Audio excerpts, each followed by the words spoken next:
Envelope system. First of all നിങ്ങളുടെ വരവും ചെലവും എല്ലാം നിങ്ങൾ മനസ്സിലാക്കണം. നേരത്തെ പറഞ്ഞ പോലെ 20K ആണ് നിങ്ങളുടെ സാലറി എങ്കിൽ നിങ്ങളുടെ ഫിക്സ്ഡ് എക്സ്പെൻസ് എല്ലാം പോയിട്ട്, അതായത് ഇപ്പോൾ റെന്റ്, EMI അല്ലെങ്കിൽ മൊബൈൽ റീചാർജസ്, ഇതെന്തായാലും നമ്മൾ കൊടുത്തേ പറ്റൂ. ഇതെല്ലാം പോയിട്ട് നിങ്ങളുടെ 10K ബാക്കി ഉണ്ടെങ്കിൽ അതെങ്ങനെ നമുക്ക് എഫക്റ്റീവായിട്ട് കൺട്രോൾ ചെയ്ത് ചിലവാക്കാൻ നോക്കാം. ഇപ്പോൾ ഫുഡ്, ഷോപ്പിംഗ്, ട്രാവലിംഗ്, എമർജൻസി ഇതിനൊക്കെയാണ് നിങ്ങൾക്ക് ഒത്തിരി ക്യാഷ് ചിലവാകുന്നതെങ്കിൽ ഇതിനെല്ലാത്തിനും വേണ്ടിയിട്ട് ഓരോ എൻവലപ്പ് കരുതുക.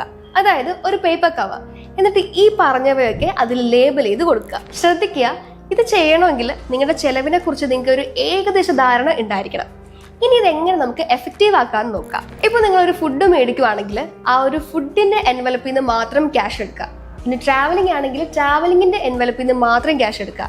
ഇതിൽ തീർന്നാൽ അതിൽ നിന്ന് എടുക്കാനുള്ള ഒരു മെത്തേഡ് കാണിക്കരുത്.